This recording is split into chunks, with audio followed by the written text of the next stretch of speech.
Well, greetings, future social workers. If you are watching this lecture, then congratulations, you have come to the end of a journey in your semester in which we spend a little bit of time together reflecting not only on your journey ahead that remains, but the amazing accomplishments and progress that you've made thus far. So this final lecture for today will be a little brief. I don't have a lot to share with you other than 3 bits of information that I would like to be able to end with for today's lecture and to wrap out this term. So over the course of the past semester, you have labored, right? You have read, you've taken exams and other courses, right? You've engaged in content. I've presented you with topics that aren't always easy to discuss, but like I said at the beginning of this class, that I hoped would at least be safe, right? Not always comfortable, but safe to discuss. And over the course of this term, what my hope has been is that you've been transformed in some ways by the content that's been discussed in this course, whether it be the lectures, the reading, or the assignments.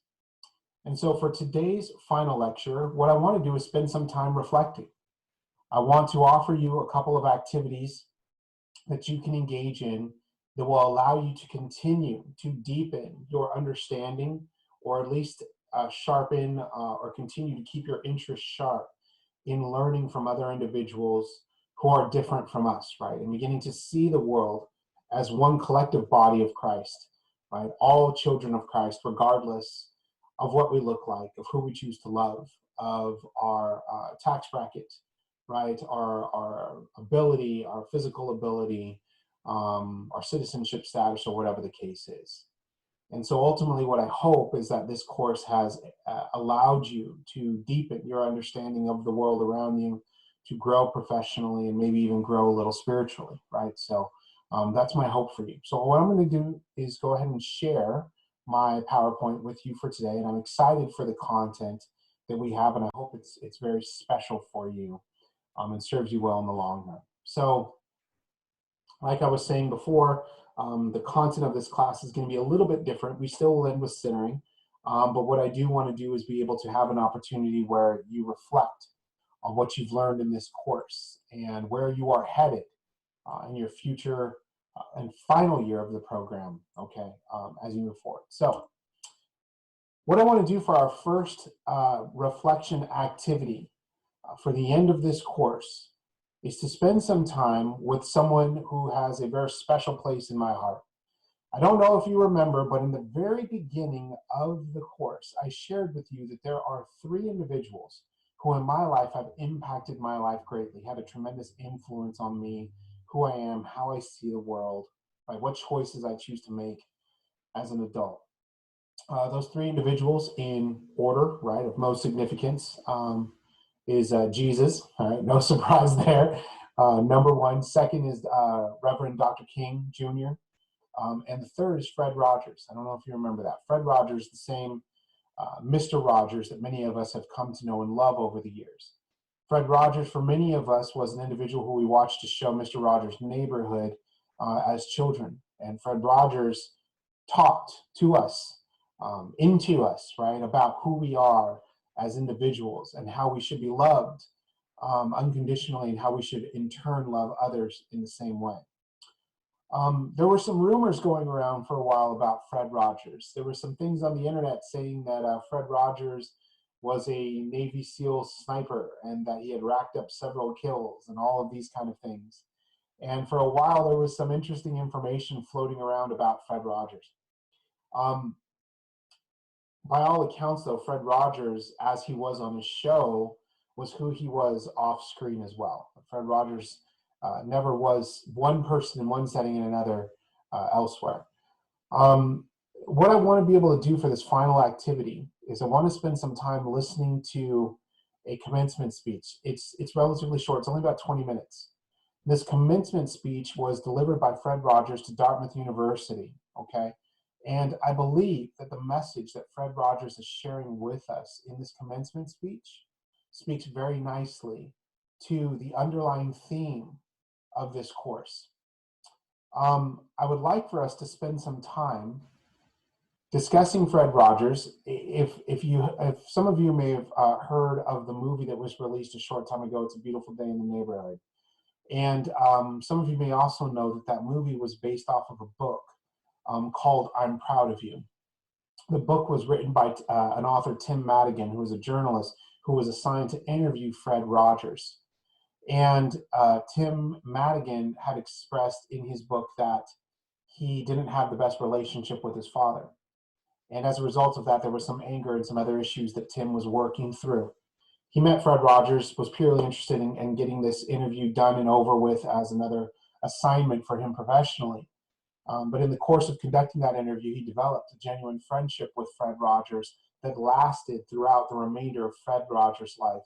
And Tim Madigan wrote about that. Okay, so if you're ever interested in hearing more about the type of person that Fred Rogers was, I would highly recommend that book. It's actually one of my favorite books to sit down and read over and over again. Like I said, it's the I'm Proud of You by Tim Madigan. Fred Rogers, some of you may not know this though, had a background in child psychology and child development. He was genuinely interested in working with children and shaping children's lives. In addition to that, some of you may not know, but Fred Rogers is also a deeply faithful and spiritual person. He had a close and intimate relationship with God. And so part of what I want to share with you is this very special commencement speech, because I think it speaks to the heart of what it is that we are doing or trying to do in our careers as social workers, and ultimately, I believe, as children of God. And so let's watch this commencement speech together by Fred Rogers. And after that, I'm going to engage you all in a very special activity that I hope you will take me up on. It's not a mandatory activity. There are no points assigned to it, but I genuinely hope you will consider engaging in this activity that I'm going to share with you next, okay? So let's go ahead and watch this speech from Fred Rogers, and we will pick up from there, okay?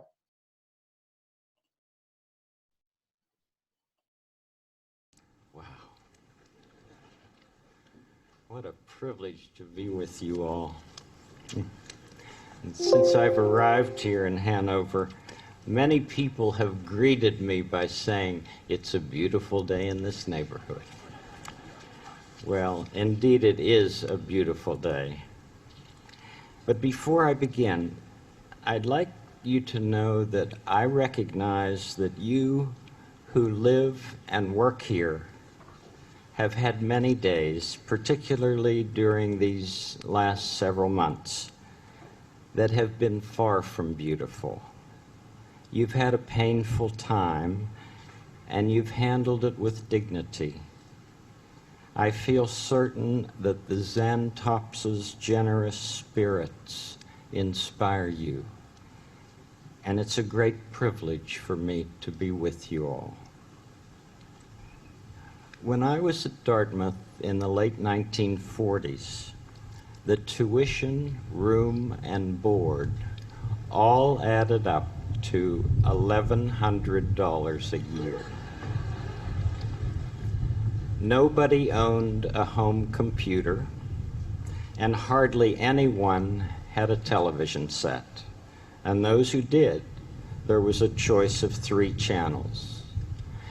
I'm not sure if Jean Shaheen was even born yet, but very few people would have guessed that within 50 years, a woman would be governor of New Hampshire. Yes, when I was here, the first word of the alma mater was men. Men of Dartmouth, give a rouse. Well, now the first word is dear. Some things change for the better. Cool.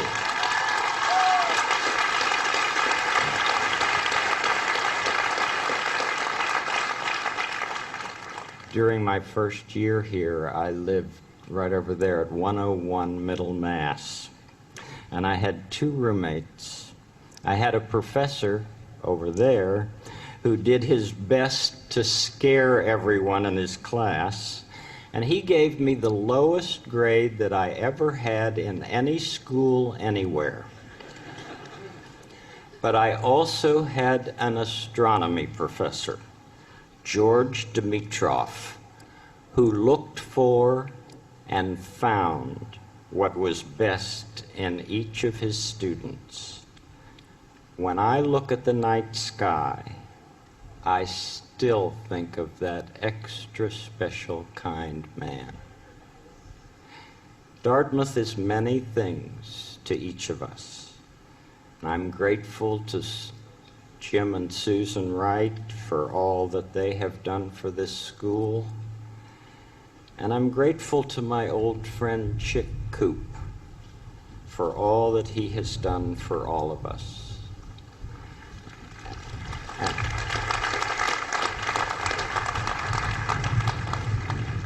And I congratulate every one of you who is being honored in any way during this commencement weekend. Our world hangs like a magnificent jewel in the vastness of space. Every one of us is a part of that jewel, a facet of that jewel. And in the perspective of infinity, our differences are infinitesimal. We are intimately related. May we never even pretend that we are not. Have you heard my favorite story that came from the Seattle Special Olympics? Well, for the 100-yard dash, there were 9 contestants, all of them so-called physically or mentally disabled. All 9 of them assembled at the starting line, and at the sound of the gun, they took off. But not long afterward, one little boy stumbled and fell and hurt his knee and began to cry. The other 8 children heard him crying. They slowed down, turned around, and ran back to him. Every one of them ran back to him. One little girl with Down syndrome bent down and kissed the boy and said, "This'll make it better." And the little boy got up, and he and the rest of the runners linked their arms together and joyfully walked to the finish line. They all finished the race at the same time. And when they did, everyone in that stadium stood up and clapped and whistled and cheered for a long, long time. People who were there are still telling the story with great delight. And you know why. Because deep down, we know that what matters in this life is more than winning for ourselves. What really matters is helping others win too, even if it means slowing down and changing our course now and then.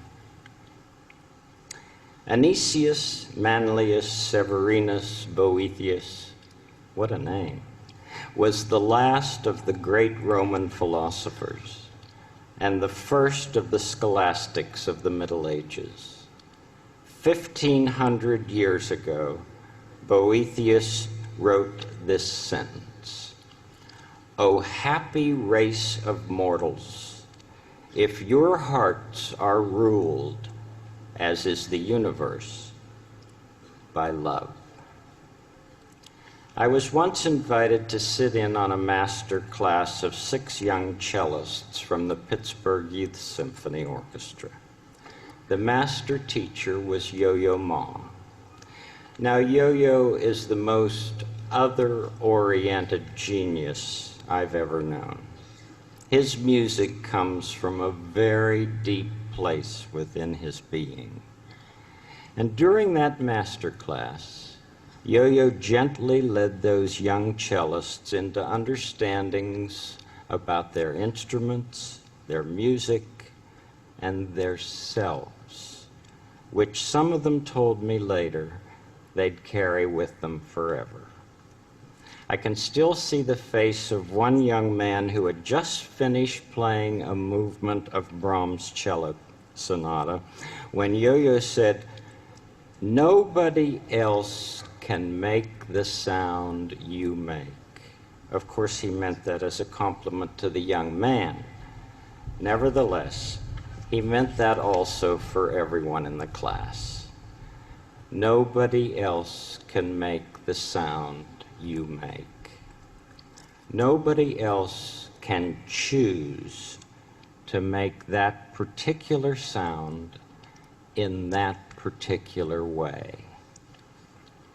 I'm very much interested in choices and what it is and who it is that enable us human beings to make the choices we make all through our lives. What choices lead to ethnic cleansing? What choices lead to healing? What choices lead to the destruction of the environment, the erosion of the Sabbath, suicide bombings, or teenagers shooting teachers?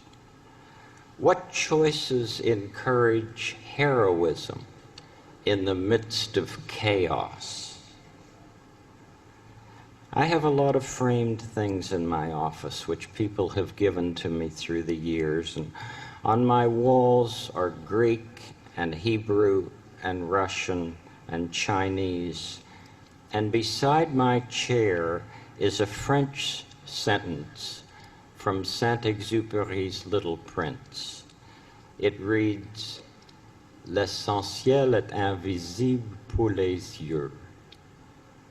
What is essential is invisible to the eye. Well, what is essential about you? And who are those who have helped you become the person you are? Anyone who has ever graduated from a college, anyone who has ever been able to sustain a good work, has had at least one person, and often many, who have believed in him or her. We just don't get to be competent human beings without a lot of different investments from others. I'd like to give you all an invisible gift, a gift of a silent minute to think about those who have helped you become who you are today. Some of them may be here right now. Some may be far away.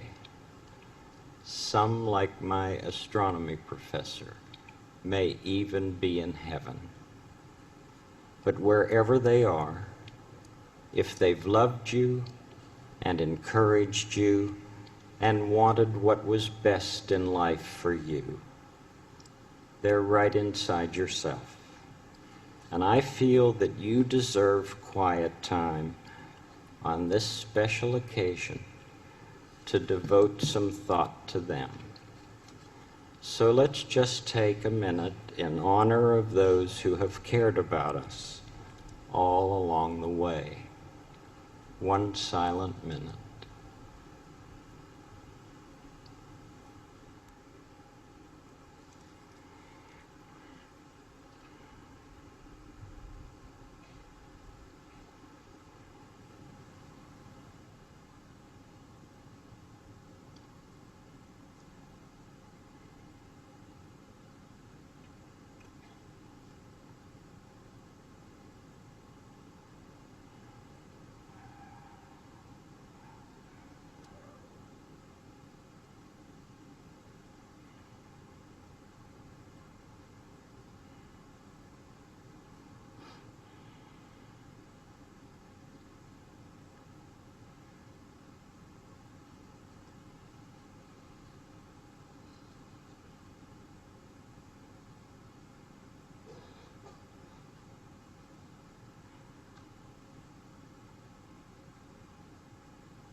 whomever you've been thinking about, imagine how grateful they must be that during your silent times you remember how important they are to you. It's not the honors and the prizes and the fancy outsides of life which ultimately nourish our souls. It's the knowing that we can be trusted, that we never have to fear the truth, that the bedrock of our lives from which we make our choices is very good stuff. There's a neighborhood song that is meant for the child in each of us, and I'd like to give you the words of that song right now. It's you I like. It's not the things you wear. It's not the way you do your hair, but it's you I like. The way you are right now, the way down deep inside you. Not the things that hide you, not your caps and gowns, they're just beside you. But it's you I like, every part of you. Your skin, your eyes, your feelings, whether old or new. I hope that you remember, even when you're feeling blue, that it's you I like, it's you yourself, it's you. It's you I like. And what that ultimately means, of course, is that you don't ever have to do anything sensational for people to love you. When I say it's you I like, I'm talking about that part of you that knows that life is far more than anything you can ever see or hear or touch. That deep part of you that allows you to stand for those things without which humankind cannot survive. Love that conquers hate, peace that rises triumphant over war, and justice that proves more powerful than greed. So in all that you do, in all of your life, I wish you the strength and the grace to make those choices which will allow you and your neighbor to become the best of whoever you are. Congratulations to you all.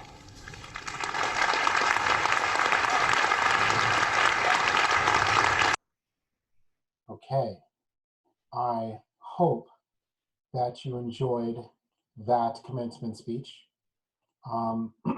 It's one of those that's very special to me as well. I truly love being able to hear Fred Rogers reflect, right, on what truly is essential, right, in our lives.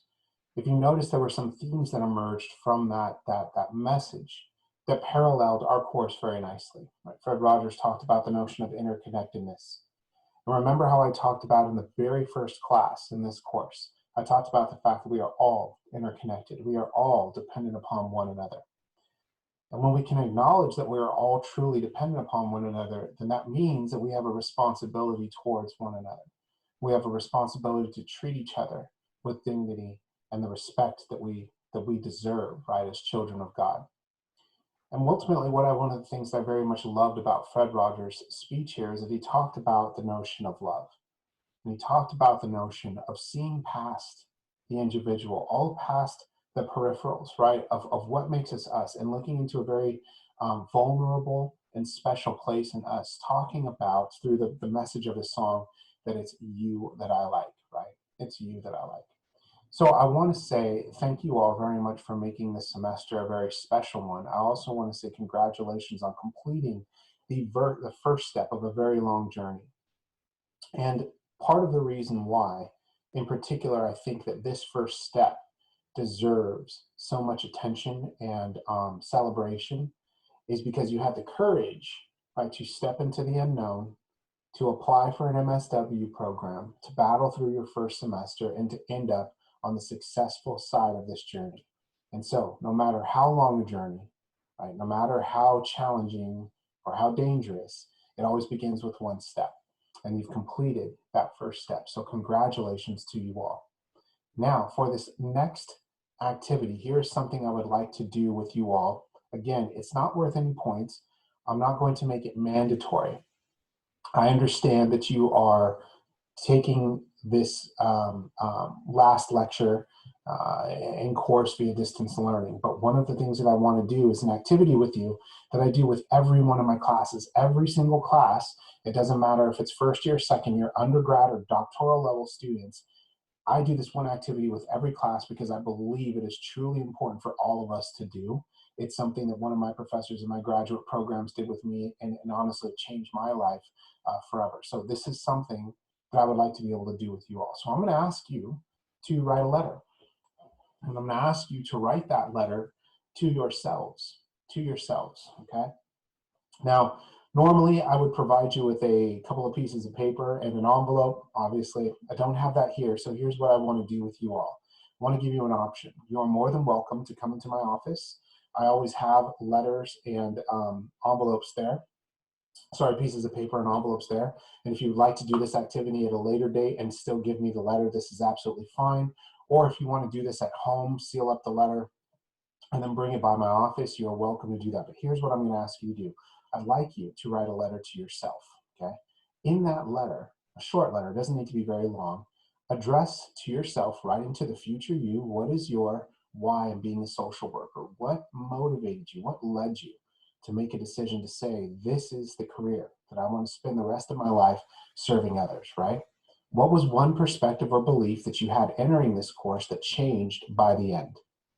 What was one takeaway from this course that you want to remember throughout your career? What was something that you learned that you don't want to forget, okay, 20 years down the road? And write one message of encouragement. Maybe it's an inspirational scripture verse. Maybe it's a quote from someone. Maybe it's a message that a friend or family member told you. But what's something encouraging that you want to write yourself to the future you 1 year from now? Now listen, here is what I'm going to do, okay? Typically, in class, you will sit and you'll write your letter. You will address it to yourself, meaning on the envelope, and let's do a recap here because it's been a minute, right, since anyone sometimes has written a letter. Hold on, let me find an envelope really quickly. Okay, so here's an envelope. So on the envelope, okay, you see the center is where you will write your address to where you want it to be sent. Okay, and then you don't need to write anything in the upper left-hand corner. The stamp will go in the upper right on your right-hand side. Okay, so you'll write your address to where you want it to be sent in a year. What I'm going to do, think of that address too, as maybe if you plan on moving or if you're not sure you'll be at the same address, also consider maybe the address of a close friend or family member, someone where you know when that letter makes it to you that you'll get it back, okay? And what I'm asking you to do is write this letter to yourself, put it in the envelope and seal it up. I'm not going to read this letter. This doesn't go to me, you're writing it to yourself.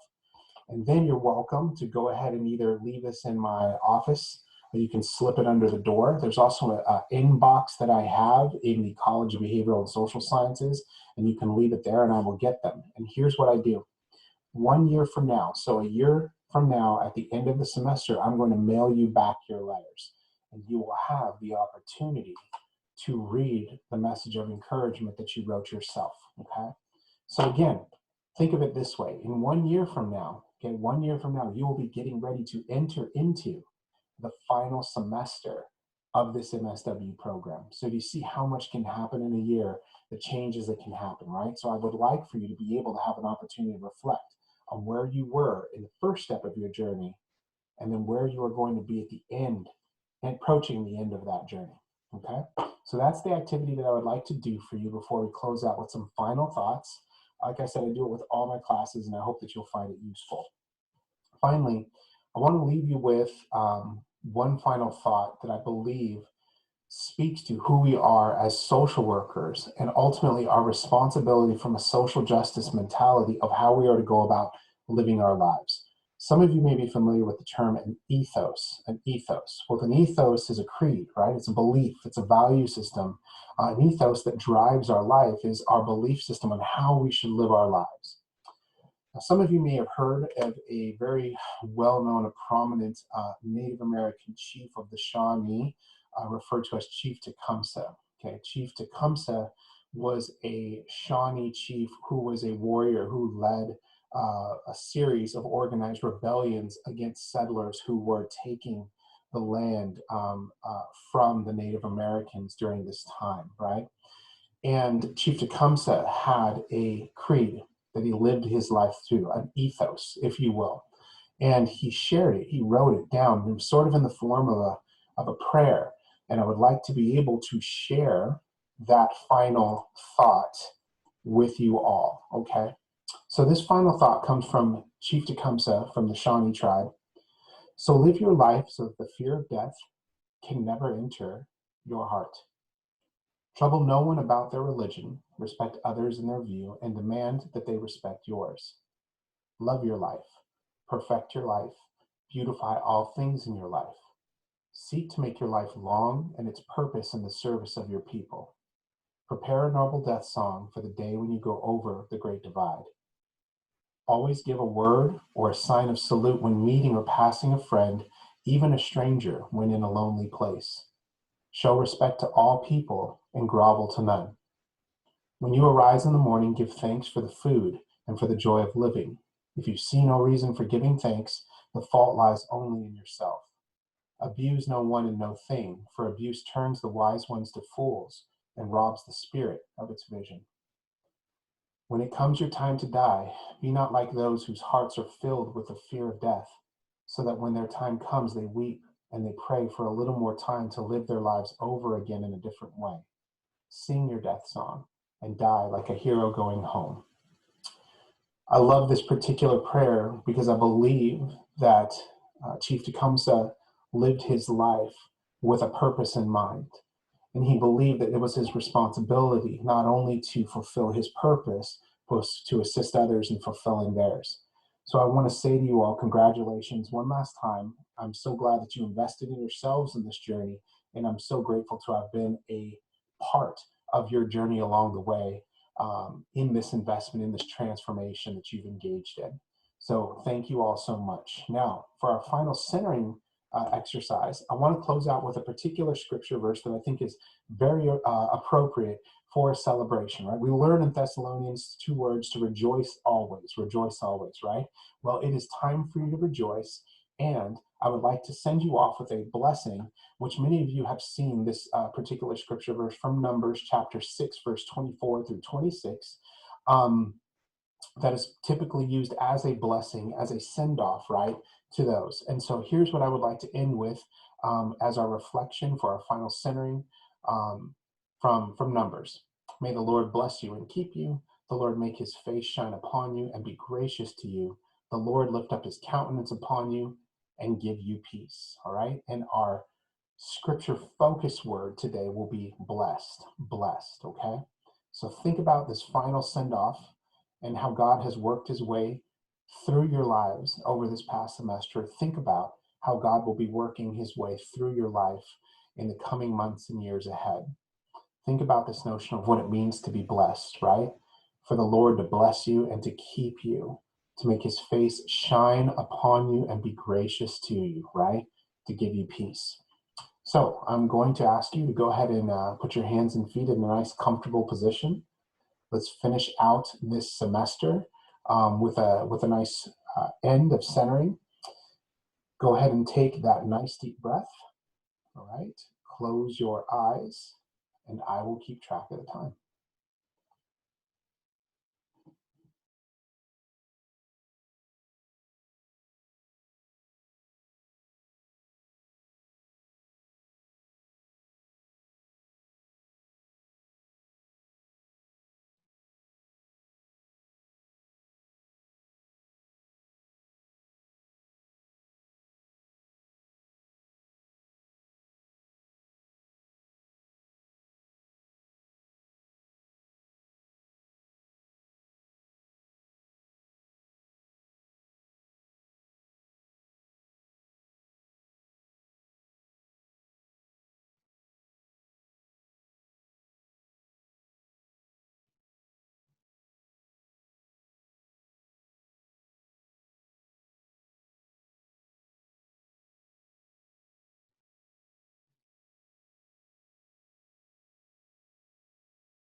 Okay, go ahead and open your eyes. Take that nice deep breath and welcome back. All right, folks, I want to say thank you so much. Congratulations. I want to say it has been an amazing semester. Many of you may be feeling like Frodo Baggins here at the end of Lord of the Rings. It's over. It's finally over. And I want to give you one last gift of a Bitmoji. I don't know if you've liked them, but I've had fun using them. So here's your last Bitmoji for the semester. Boom, there I am. We're dropping the mic. We are done with this class for the semester.